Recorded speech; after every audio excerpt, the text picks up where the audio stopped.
probably share that enthusiasm with Barry and Heiss as well. So let me just tell you a little bit about us and IARPC. I think we have a good mix of people who've been involved for a long time and sounds like some new people too. So IARPC is a small organization in the Executive Office of the President, and it is designed to coordinate U.S. federal agency efforts under the Arctic Research and Policy Act. We're currently operating under the Arctic Research Plan that covers fiscal years 2017 through 2021. You're probably all aware of that considering last week's meetings. But the plan has, the current plan that we're operating under has 4 policy drivers related to Earth systems, Arctic resident health and well-being, environmental stewardship, and national security. There are 9 collaboration teams then that cover a range of topical interests, and one of those is the atmosphere collaboration team. In addition to that, IARPC Collaborations, the website that we use to run this organization, brings together the participating U.S. federal agencies with university, industry, and international partners to accelerate the progress toward our research objectives in the research plan. Each of the collaboration teams holds monthly meetings focused on a theme that relates to one or more research objectives. And if you're new to the organization, the IARPC Collaborations website is the principal means of communication and implementation of the plan. And we definitely would encourage you to join all of the members who are already part of that online forum. And that's where you can access meeting announcements, etc. Our team benefits from the input of the whole atmosphere collaboration team and from our colleagues as our accomplishments that we strive for under our collaboration team and the research objectives come from what is invested by this group. So for you, especially those who've joined us today, your participation allows you to help us identify synergies and develop partnerships with other researchers and organizations. It helps you to highlight your research and that becomes visible to Congress and all of the federal agencies. And it's also a way for you to communicate regularly with the federal program managers. Some of us are here on the phone. So for today's meeting, and I'm gonna hop over to another page here. We are focused on gathering information for the annual report. Each of the collaboration teams contributes to an annual report. So we're working on gathering information, and we hope that you'll participate in the discussion with us about that. Before we get into that though, I'm going to turn it over to Larry to give us an overview on the reporting process and the broader context of the annual report. Larry? Thank you very much, Jen. So I don't really have a presentation. I'm just going to chat a little bit about where we are and where we're going. So just a bit of information about me. So I know many of you, but not everybody. So I'm just going to tell you a little bit about who I am. In that I've worked a lot with Jen and Heiss over the years. And several of the others we've worked casually, but not closely.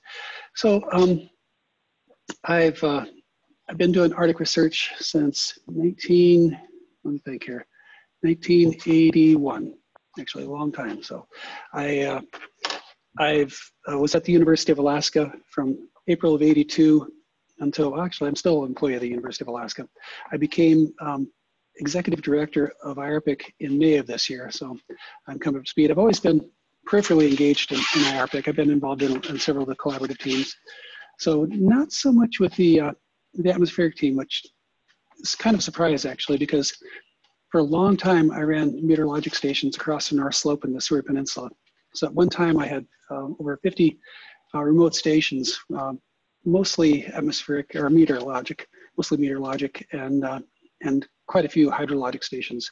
So if you've done work with real observations on the North Slope or the Seward Peninsula, you probably use my data one time or another.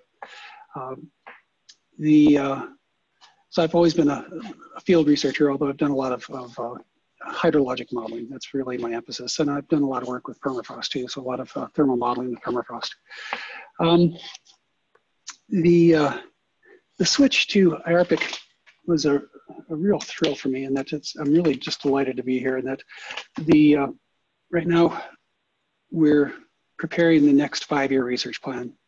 And over the last few months, I've been really looking back at at what IARPC has done over the years. And if you know, from looking at it from day to day, you may not realize the magnitude of the achievements. But if you look back over the last 10 years or even the last 5 years, look at the reports, you've got a lot to be proud of. So there's been some huge achievements. IARPC was really focused on facilitating the collaborations between agencies, federal agencies, as far as not necessarily new money, but what could be done by facilitating collaborations where the agencies are using the resources that they have, but working together collaboratively. And what additional can be done? What can be the convergence products that can be worked upon to take what is being done, but achieve a lot more? And that's where it's just been remarkable. You know, the achievements over the last, decade, really. So that we're moving into the writing the third 5-year plan. The achievements over the last decade are a lot to be proud of, and so you should all really be justifiably proud of what you've done and where we're going. At this point, we are developing the next 5-year research plan. I'm sure you've all heard a lot about that.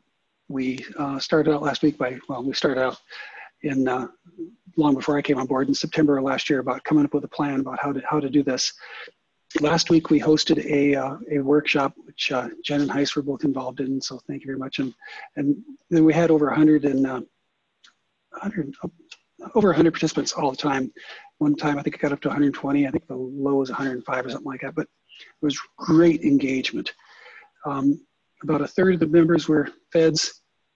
The other remainders were stakeholders from various aspects of concerned about Arctic research. And so local communities, northern communities, indigenous participants, state of Alaska representatives. We had input from industry and from business, but they weren't not necessarily involved in the workshop. But just wonderful participation from a real broad range of stakeholders.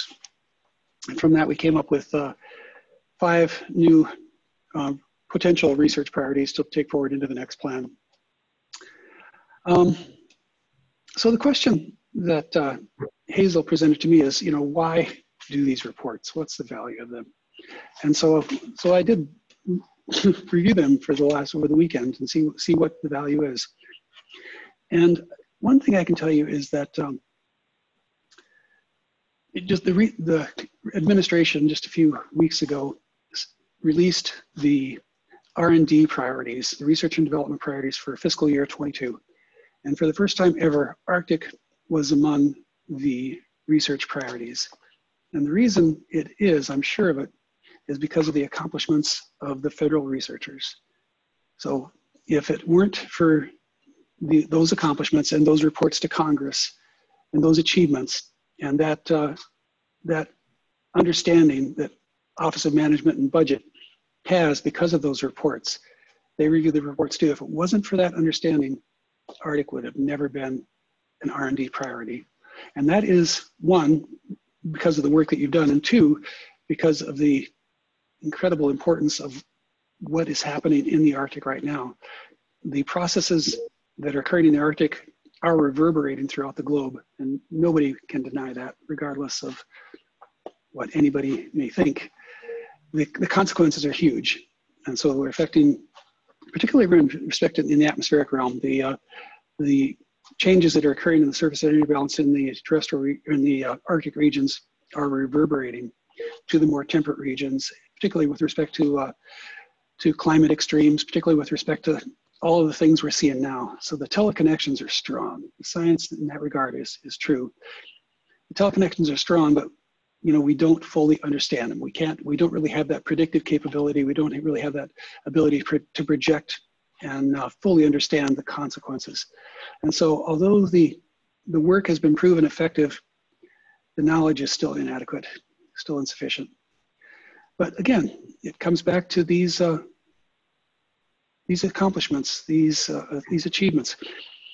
If IARPC is the only, there are several interagency groups within the Office of Science and Technology Policy, which is where I'm housed in the White House. So IARPC is under the Office of Science and Technology Policy in the White House. There are several interagency groups there, but IARPC is the only one that actually produces reports, the only one that reports to Congress. And if it weren't for those reports, these accomplishments, this evolution of knowledge would never be grasped. So, you know, the reports are important, but it's the understanding that is really critical.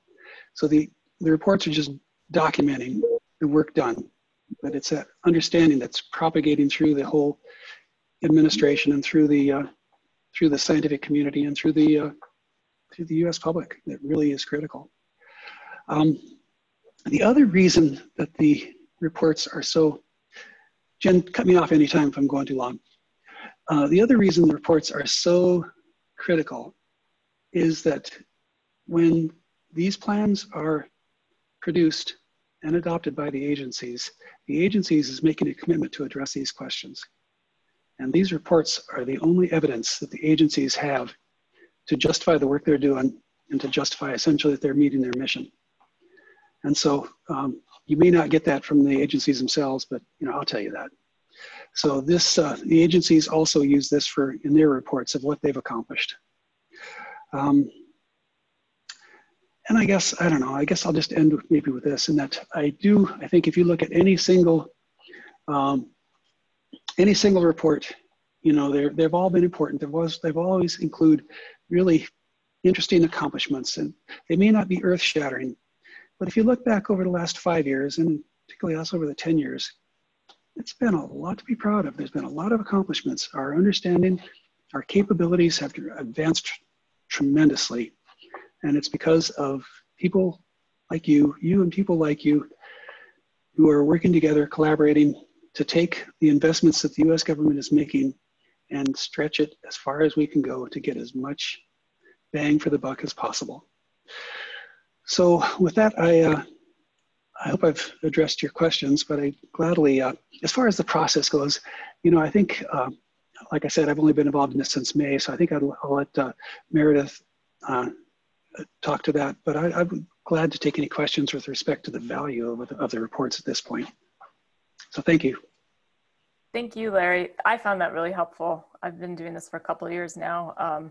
And I think for myself and Barry and the other program officers, and I think probably for everyone on the phone, in a way, what you were talking about really kind of closed the whole loop, right? So we have our programs and we get funding and we run our programs, and researchers get awards to conduct the research and publish and everything. And that kind of brings the loop full circle then and helps us set our new objectives going forward. So I'll just make that quick comment. Barry came off of mute. Did you want to make a comment as well? I was just going to say the same thing. Jen and I are both relatively new to IARCPIC, and so it's nice to see both this opportunity we have to report on what we've done and also be looking forward to the 5-year plan, the new 5-year plan, and in this important region where things are changing so fast. I will also say that I think this group has a lot to offer to the new 5-year plan. I think that clearly, you know, the atmospheric researchers are critical to understanding of the role of the Arctic in the whole global system. And so, you know, the importance is obvious, but actually helping us to clearly identify, you know, what is achievable in the next 5 years is also really, really important. Meredith, Thanks, Larry. Do you want to talk about the process? Or do people understand that? Do you want more information on that? I think it would be helpful.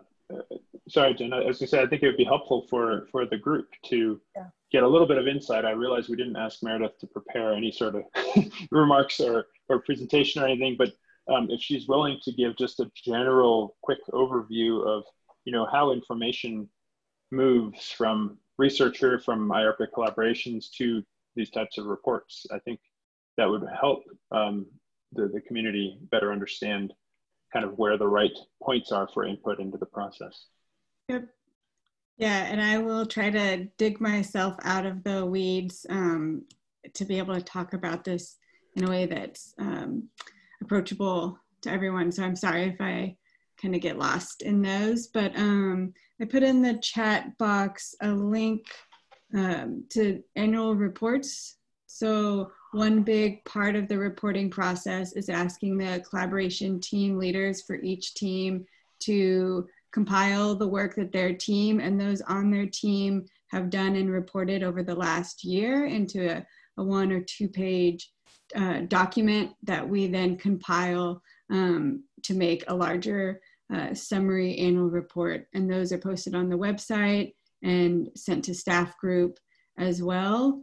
And that is kind of the, each year, the effort to summarize the advances in Arctic research. And I think the co-leads here can kind of speak more to what that process looks like for their team. Different teams approach it a little differently. So that's one big kind of branch of reporting. And the other branch is to reach out to the community and ask for, and the agencies, and ask for updates on the different performance elements. So the different pieces of the Arctic Research Plan that we have set as that need to be completed in 5 years or less. And those, I will put a link to the Atmosphere team's performance elements so you can look at the progress that has been reported towards those elements so far this year. We adjusted the process a little bit, trying to, because it's hard figuring out who these performance elements are connected to each year. It changes, and some of the pieces close out and some new pieces come in. And so keeping track of all of this is actually quite an effort.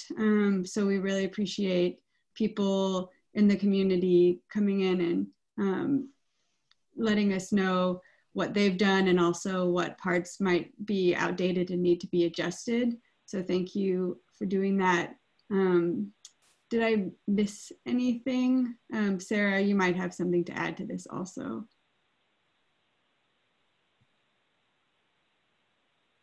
Nope, it sounded great, Meredith, thanks.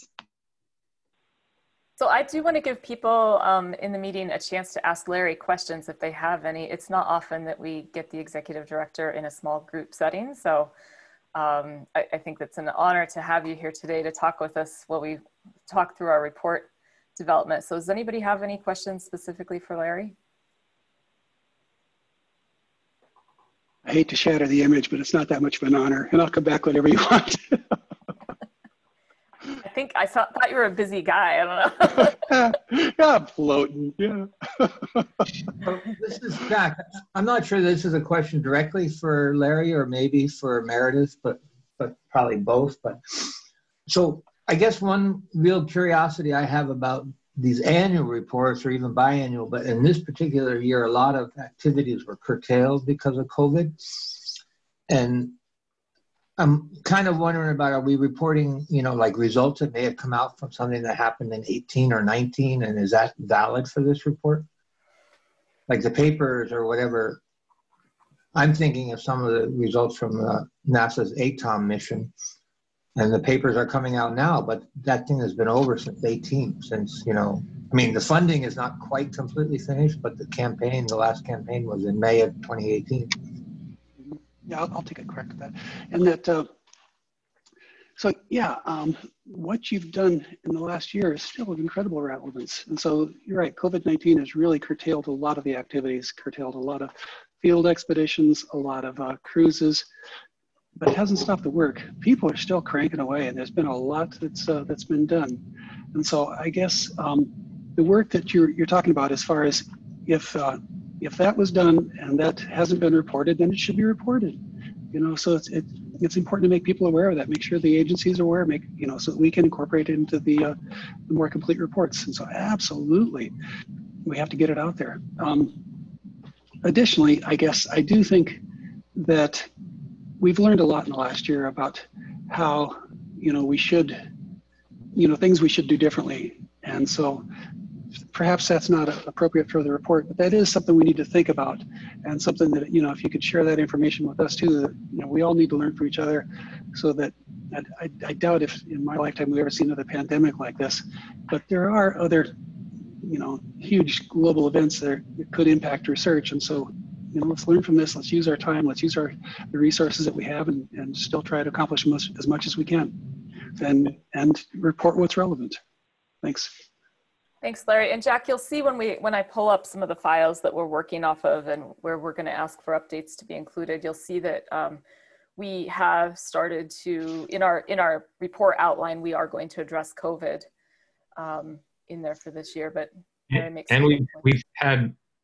had a whole meeting on COVID, but it's also come up in many of our meetings recently. So yeah, I would argue that at some level, IARPIC has very much supported the agencies in working through some of the logistical issues that have come up through our meeting and perhaps through others. But, you know, we made it a point back in April or May to have a whole meeting dedicated specifically to this topic, because of the fact that you had things like Mosaic, other research campaigns going on that were struggling to work through all the logistics. And clearly that was a time when a group like IARPIC and collaborations could support the broader Arctic research community by providing this forum for communication on what people are doing, how they're getting through it, what the next steps are. So I think that actually, Larry may disagree, I don't know, but I think that's actually very good to report on and be able to say, this is something that we were able to kind of work through collectively as a group and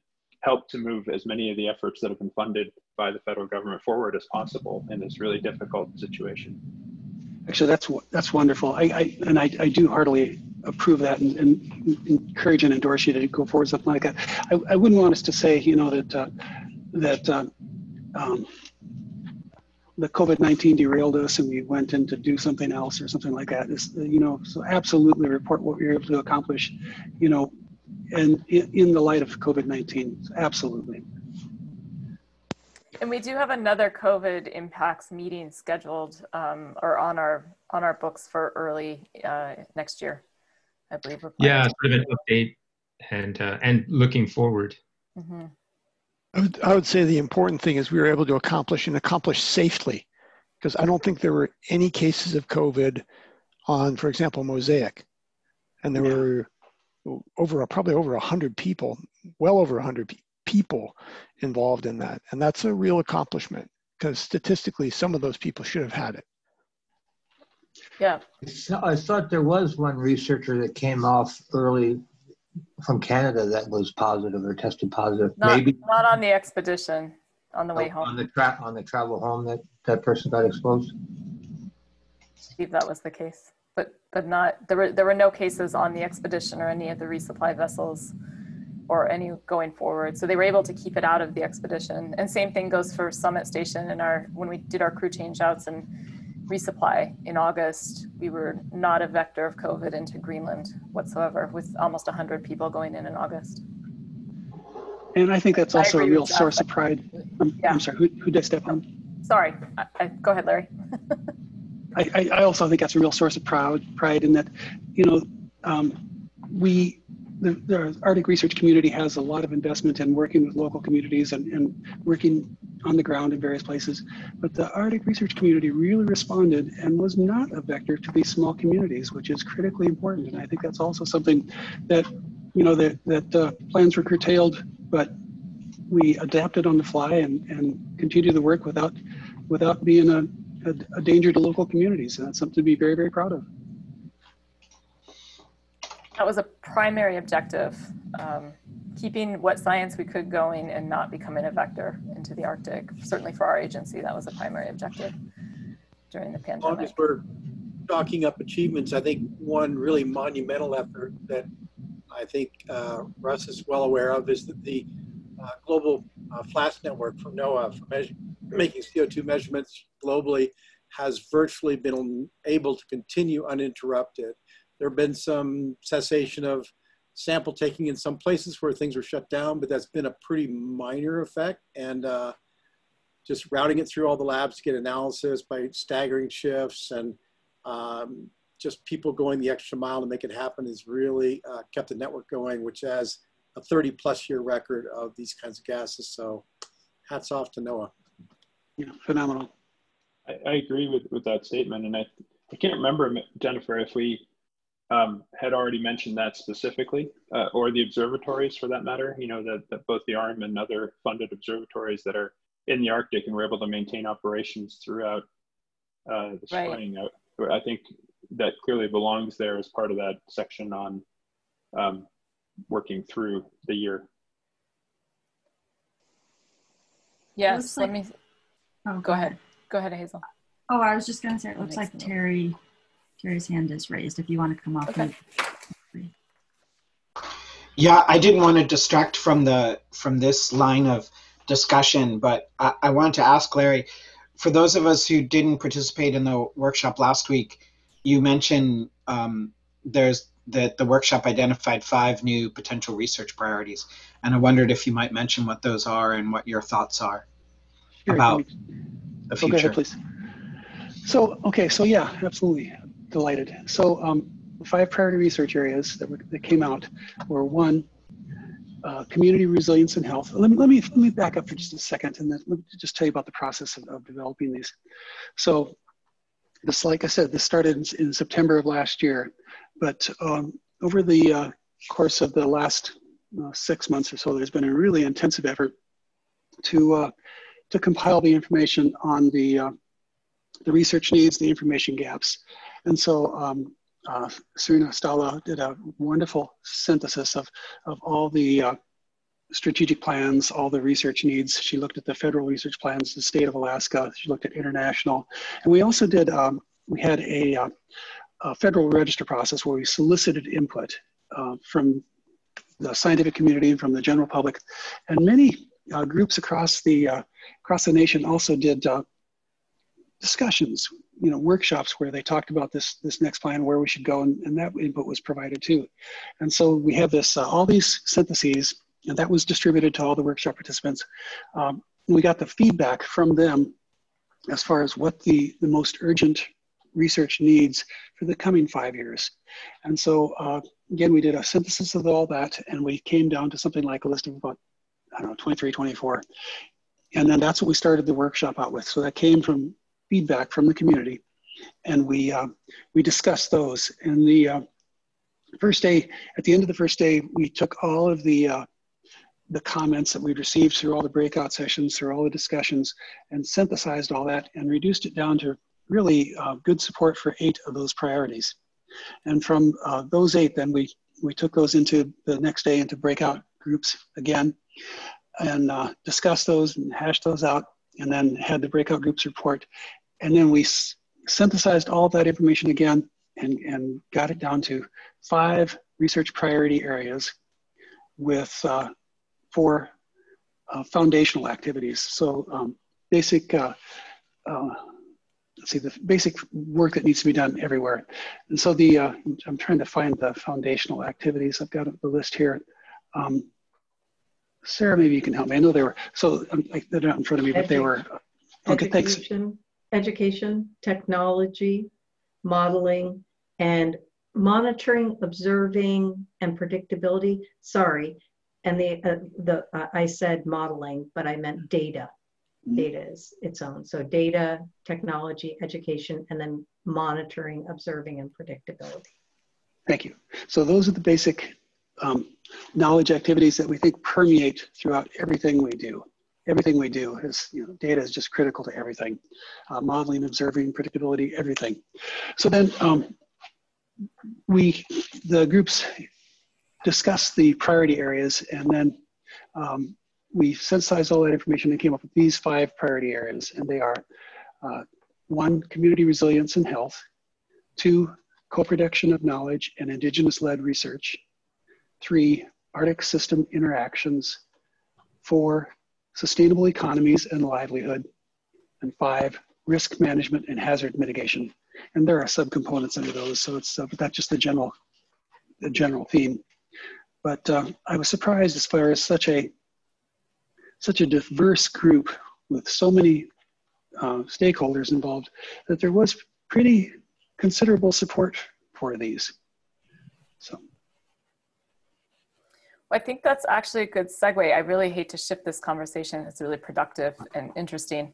But in the interest of time, I'm going to share my screen and shift us over to talking about the draft report for this year, if that's okay with everybody. So.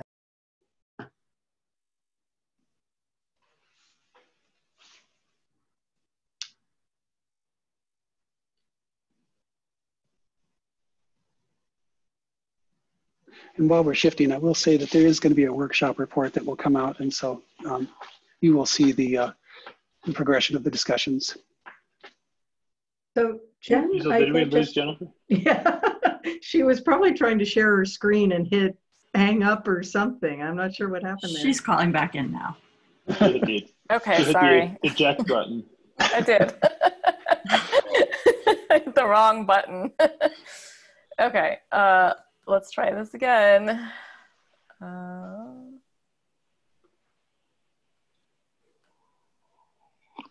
And for folks on the phone, we'll try to do a good job of explaining what we're looking at. I don't think it'll be crucial that you can read all the words on the screen. Right. Yeah, I was just going to use it as kind of a guide to talk through here. Okay. I'm not going to hit the red button. Can everybody see that? Yep, looks good. Okay. Okay, I can also potentially make it, maybe I can't make it bigger. Okay. Maybe you could zoom in a little bit. I can try. I want to make it wider. See that 100% on the left? Yeah, right there. Yeah. Better? That's better. Yeah. If I go to 200%? I can try to. Oh, that's pretty big. Okay. So the report that the team leads, the three of us are charged with writing, is a really short, it's going to be a really short synopsis. We have to keep it under 2 pages. And this is what we're tasked with doing here in red. So we have to highlight a couple of activities, which the team is everyone here, everyone who's on the phone here, all of the agency players, all of the researchers and stuff on the Atmosphere Collaboration Team, or who participate in the Atmosphere Collaboration Team, all of you are team members, which we have undertaken to support the policy drivers of the Arctic Research Plan. And the 4 policy drivers are here: enhancing the well-being of Arctic residents, advancing stewardship of the Arctic environment, strengthening national and regional security, and improving understanding of the Arctic as a component of planet Earth. We can report on, we can report activities under any or all 4 of those. We have to report under at least 2. So to start, and what I'm gonna be scrolling through here is the very first draft that Heis has put a lot of work into. We've met, the 3 of us have met, we've created an outline, and Heis took the first crack at creating a really nice draft. So, but I want to caveat it with, it's not complete and there's room for additions from you guys and input from you guys. And I made a note that we need to make sure that we're highlighting things like all the observations that continued on, the NOAA flasks continued on uninterrupted, things like that. So please take it as this is a first draft, and this is where we're really starting to seek your input. Barry, go ahead. Looks like you're yeah, I was just going to say this is not a comprehensive report of everything that we've done this year. It's really just highlighting 2 examples of and we decided to go with number 1 and number 4. So enhancing the well-being and yep, and improving understanding of the Arctic as a component of planet Earth. These are the components of each of the things we should include in our highlights here. And then these are some notes, which I'm gonna skip past. And this is what we started with, because I'm actually gonna flip over to the spreadsheet that has the input we've received so far next. So I just wanna give you an idea, and I think I'll go down to about 150%. So this is the first policy driver that Barry mentioned, improving understanding of the Arctic as a component of planet Earth. And you can see here that we're talking about a lot of the large campaign collaborative efforts, particularly Mosaic, YOP, COMBL's in there, Alpaca's in there. So if there are missing things in there, we'd love to hear. Again, it's just the 3 of us. So we don't have all of the knowledge for the Arctic. So if there are things we can include in here, we'd really like to see that, and I can show you where to provide that information in a second. And then we also talk about, there's a paragraph here talking about the impacts of COVID and how that was handled in the Arctic atmosphere research community. And then data consolidation efforts, there's a paragraph here. This is something which I'll go over. Meredith had posted, or Meredith or Hazel had posted our performance elements, or a link to that in the chat box. So these are the research objectives and performance elements, and we have to relate each of the things that we're reporting on back to those, which are in the plan. And then this is the section that's been started on the second policy driver that we believe we've contributed a lot to, which is enhancing the well-being of Arctic residents. And right now that's organized as under these different areas: improved weather and water prediction, air quality studies, ozone depletion, and Arctic climate change down here. And so this isn't complete. This is our outline. I do want to switch over. So I think if I stop sharing and then I share the input, which is right here. While you're doing that, Jen, maybe I'll say quickly that you know, our general approach to this on a yearly basis, at least in the time that I've been involved, has always been to kind of recomb through the website to look at updates that have been provided by the community, revisit the meetings that we had throughout the year, and then try to develop kind of one or two overarching themes that we can then weave back to the policy drivers. And that's where input from the community is very helpful, because we know that the meetings and the website together don't capture everything that's going on. And the more input we get from everybody out there, either at the programmatic level or even at the individual researcher level, allows us to build a better synthesis, a more accurate synthesis of the things that have gone on over the past year. And so, you know, we do our best with the information that we have, but the more information we have, the better we can kind of group those pieces together and build a cohesive story that we can then put into this report without mentioning every individual effort individually, because that just, we're limited to 2 pages, so that's never going to work. Exactly. So this is the input out from outside that we've collected so far.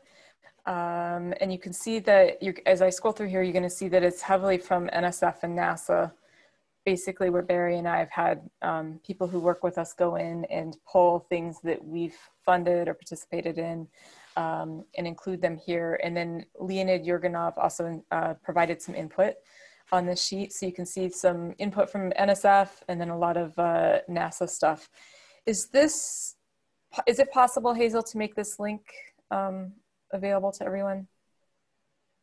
Yeah, I guess I just want to check in with Meredith. Is that the best way for folks to add inputs? Yeah, how should people provide input? Yeah, I think that is the best way. This spreadsheet right now is open to anyone. We did send out the spreadsheet to specific points of contact that had been identified, but I think it is okay to share it out. Yeah. With this group, so if they want to go in and put their information and put in here, then we can pull from that for the report. One thing that would be nice that we were just talking about is the funding agency, maybe a column that talks about the funding agency, so we can tie it back to the federal source. So this Jen, if I remember now, that this Yurganov work is NASA work. It's I wonder if it was NASA. Okay. It's using the ARCUS instrument. Okay. And I was in reading the publication titles, I wondered if it was NASA. It is. And okay. I'm familiar with the work. I just didn't understand your pronunciation of the name, which is fine. Sorry. But this is the kind of stuff that could go in the climate change, if we're talking about atmospheric composition, impacts on climate. But there's all the clouds as well, the work that Ralph is doing. So we did have a bunch of meetings about clouds this year. So the cloud aerosol feedbacks and the clouds in the Arctic is huge topic that we'll try and summarize in a few sentences. But so that's the section that needs to be fleshed out. But clearly there's room for community input still. So that's for the, we've got 10 minutes. If there's something that you all think, please edit this spreadsheet, but speak now ideas you have on sort of high level things that we don't want to forget to include. Yeah, and go ahead, please. Right, well, you mentioned that it was heavy on NASA and NOAA, so I'm just curious, certainly wouldn't HEIST be putting some of the stuff in for the DOE and NOAA work on the North Slope, I mean, at Barrow and other places, and the network, the networks that have been mentioned earlier, the FLAST networks extend, to Greenland, to Summit, and also to Alaska. Is that somehow captured, or I'm surprised that you haven't gotten that kind of input, or maybe you have, and we can't see it yet because we're not looking at the whole list. No, it's a good question. I would say this list does not capture a lot of that information. Certainly where I know of specific things, I've included them, but this is also a discussion that we've had more broadly as to where the appropriate source of information is. I think to the extent that individual investigators are able to put things into this list, it's great. And to the extent that anyone really can, it's great. But at some level, we hope, and some people may push back on this, but we hope that particularly at the programmatic level, that as people are funding research efforts that they know are relevant, that they are able to come in, once a year, or even do it regularly, quarterly, whatever, however you want to do that, and provide some updates on the programs that are on the projects that specifically are represented in the Arctic Research Plan and really should be reported on, because that would really help us. We're all super busy. Yeah, it's take 5 minutes and post something on the website. That's the whole purpose for the Arctic Collaborations website is, well, I'll go back to, the very beginning of the meeting when we went through the introductions. We've got a great group here from different agencies, and that was really our objective today, was try to pull in our counterparts at other agencies and participants of the team who are funded by other agencies, as well as our own, and help us understand the other things that are going on. So like we said, this, we don't have all that knowledge. So that's part of what this discussion today is for. And I think the discussion is going really well, and we're sort of now giving you the tools to provide us with the information, but you can also just raise your hand on the, or put it in the chat box, or interrupt, and we'd like to hear about it too, but we want to make sure everyone understands the process and how to get the information to us, which I think there are many ways. You can email it, you can put it in this spreadsheet right here, which you now have the link in the chat box. You can put it on the IARPC Atmosphere Collaboration Team webpage under IARPC Collaborations.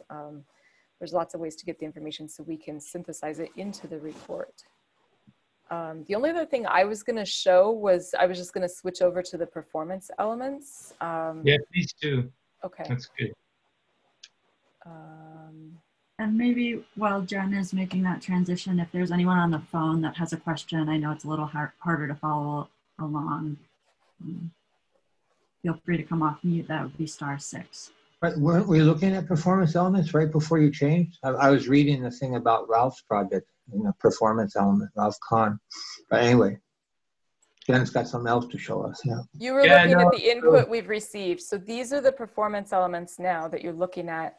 All of that input has to tie back to a performance element. So everybody's project has to tie back to one or more of the performance elements under here. So there are 3 research objectives, 2.1, 2.2, and 2.3. I think I can get them all on the screen right there so you can read them. And then under those, there's a total of 10 performance elements for the Atmosphere Collaboration Team. And I think the link was already posted earlier in the chat box for these. But so you can see that we're tying them back to these areas for the report. So that was the last thing I was going to show. Go ahead, Barry. No, and I'm basically saying these performance elements are spelled out in the research plan, the next 5-year research plan. And so personally, I'm glad Terry and Jamie are on the line. I mean, this renewed interest in health in the Arctic with alpaca is sort of motivating me to think more about it. It's something I'd like to add to the language for one or two of these research objectives is this idea of air quality and human health, adding it to our, and it'll fit in with that community resilience and health research goals that we have in the new 22 to 27 research plan. Right, and also Arctic systems interactions, right? Because not some of the pollution is local and some of it's long range.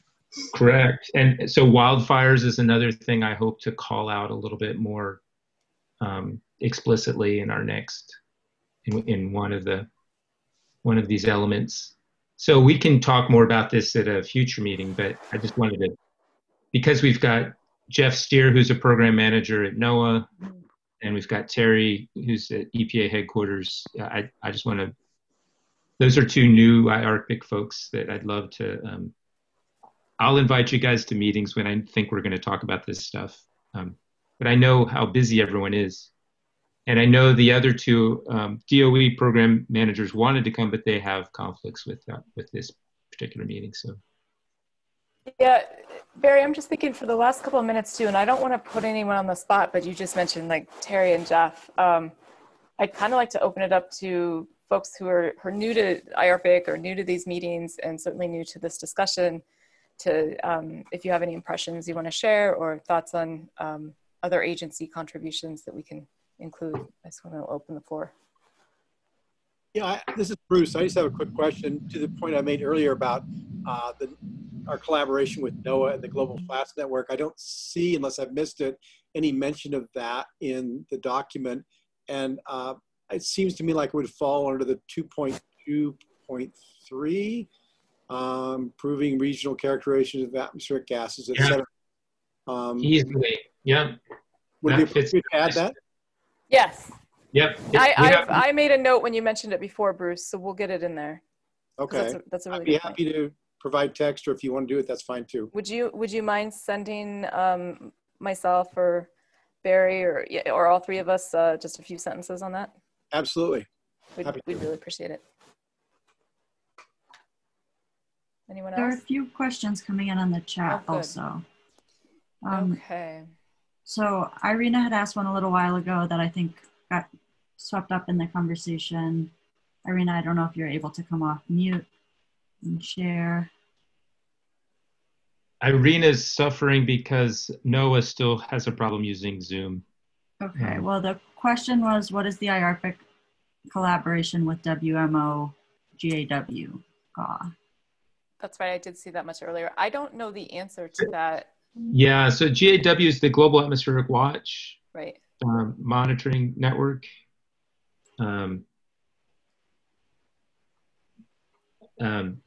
Actually, Richard Ekman is affiliated with the Global Atmospheric Watch network. Richard, yes, I am, and it's an interesting question, and I don't know the answer. That said, there actually is a meeting tomorrow morning that I plan to attend of GAW that involves the reactive gases sub-team, and I will raise that issue. I'm not sure if there's a formal connection or informal, but there probably should be some relation. So I'll try to figure it out. Yeah, you know what Richard, all these different international and interagency groups have overlapping and complementary roles, but it would be nice perhaps if we could get next year have maybe a presentation from GAW, someone from GAW to IARPIC, just to educate I'm sure not all our members understand what these global atmospheric watch stations do and the role that the World Meteorological Organization has in observations. I'm sorry, that's an outstanding idea, and I'll raise that and ensure that Oksana, the director of GAW, is aware of it. I'm sure she or one of her team would love to talk to the IARPA community. Yeah, this Terry, is, sorry to jump in for a quick second. I have to run because I have a 3 o'clock meeting. I don't know if others have to as well, but I want to encourage this conversation to keep going. And I really appreciate it because it's one that we've been trying to have internally of developing the best pathways for input. So I think this is already leading to several potential pathways. So please keep talking. I apologize that I have to leave, but that's okay. I can stay on everybody. for another 5 or 10 minutes and help facilitate the conversation. Okay, thanks, guys. Others have to go. Thanks, Heise. Good luck, guys. Was there somebody else that was trying to jump in? Yeah, this is Terry, Terry Keating from EPA. So I'll just make 2 points. One is that there's a lot of work going on under AMAP that will come to fruition next springtime. In terms of there's like at least 4 different assessment processes going forward, and some of them deal with climate and black carbon, and they also have an interest in mercury and persistent organic pollutants. So a lot of that will be coming out next year, but there's been work that's gone on to contribute to that, and I don't know how well that's been taken into account at this point. I'm not directly involved, so I'm not the best person, but I can work to try and find those people if we need that. The second thing I wanted to point out is as you're thinking about the future and thinking about the next 5-year plan, there's a lot of work that EPA does that touches on the same issues, but not necessarily in the Arctic. And so, and that's one thing that I'm sort of interested in, how we can build connections there, but and leverage that work, even though and create an awareness of it, of the connections, even though it doesn't necessarily have a specific Arctic focus. That's a great idea, Terry, and certainly HTAP. So AMAP is the Arctic Monitoring and Assessment Program, and so I'm not. They have invited us. They reached out to Arctic over the last few weeks, and I have a meeting coming up. Hazel might remember more about this than I do. So Ben D'Angelo is the AMAP US head of delegation from NOAA. Yeah.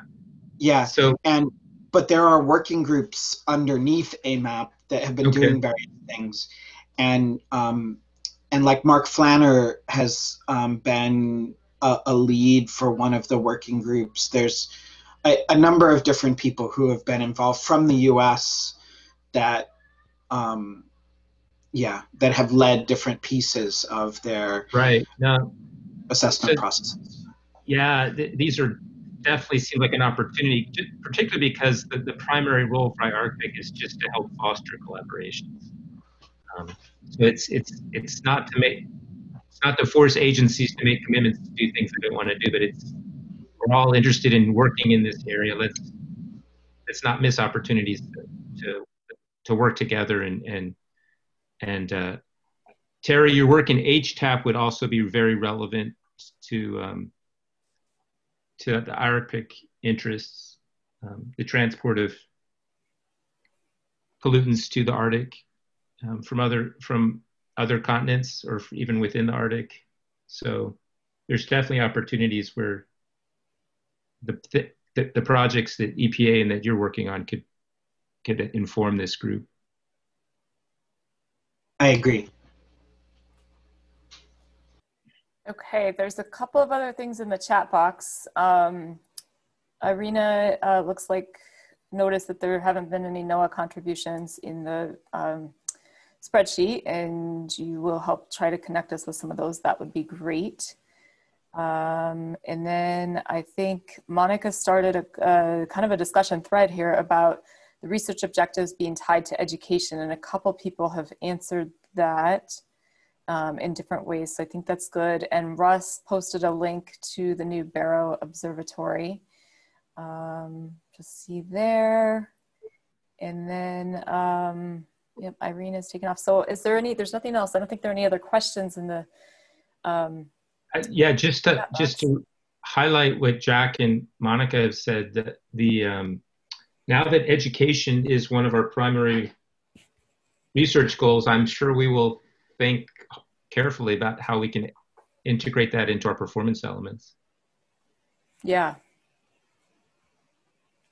Jack has a question. Hope for PACE's impact to rise from the ashes related to LRT to the Arctic. Do you want to elaborate on that question, Jack? I know what he means. Okay. But Is that for ahead, Barry? Is that code for Barry? So PACE is a IGAC, so the International Global Atmospheric Chemistry Program. It might even be bigger than IGAC, but it's one of the coordinating groups for looking at atmospheric composition in the Arctic. And IMPACTS was a proposal to NASA to study the long-range transport of pollution to the Arctic, particularly pollution related from Asia, looking at the warm conveyor belt and the transport that lofts pollution high in the atmosphere and then gets transported a long way. And maybe Jack's just being, yeah, I mean, certainly. He's submitting a new proposal to you, maybe? The window for that proposal is not quite open yet, but it's a nudge, which is, so Jack, my program's next big project is going to be in Asia, tentatively scheduled for 2024, multiple aircraft. It could be a DC-8 plus a WB-57. We want to go maybe 2 seasons during the monsoon and then a non-monsoon time of the year, and not just Japan and Korea, but also more towards Vietnam and India. So trying to get further west and closer to some of the sources that we can see from satellites, but haven't really had a chance to sample well. But so we have a couple years to plan this. But it does look like an opportunity for maybe to collaborate with NOAA and get the second half of that transport going into the Arctic. I think that's a good idea, Jack. All right. Any other comments from folks in the meeting here? Or questions? Maybe I will just add really quickly as far as I want to jump in about the AMAP. So we have had, the AMAP is developing a new strategic plan, and they have reached out to us to ask for our input. And I think it's a great opportunity for us to do that. But also I just want to highlight the fact that I think as Barry noted that we have had tremendous international contributions to IARPC activities and goals. And so this goes beyond just federal activities, and that's why we've achieved so much more than one might expect for the amount of investment that's been. So I really do encourage people to work with AMAP and IASC and other international communities as much as possible to stretch our efforts across those programs and also to bring them to us. So thanks everybody. Thanks for letting me join this call. I really do appreciate it. Thanks, Larry. I think it was really helpful to have you set the stage for this really great discussion. I'll just note, Hazel put a great note here in the chat box to all of us. Please stay engaged in the process and stay engaged with the Atmosphere team. It's been great to hear everyone's thoughts and questions, and I second that very much. Barry, do you have any closing comments? No, everyone have a good week. It's great to start off the week with some great discussions, much appreciated. And yeah, don't be shy and submit ideas, things that you think we should include under those 2 categories, the health and well-being. Yeah, category. And or ideas for future meetings too. Yes, we do have things you want to hear about. We do have a straw person schedule but we can easily modify that. So, yeah. Thanks again. So thanks everyone for joining us today. In particular, those who've never been here before, we really appreciate it. We hope you come back, and we hope to see the familiar faces again too. We'll get to work on the report and try to get it wrapped up here pretty quickly. Thanks all. Thanks for organizing. Thanks everyone. Thanks Larry for your time too. You bet. Thank you. Bye-bye. Bye-bye. Thank you. Thank you. Bye. Bye. Thank you.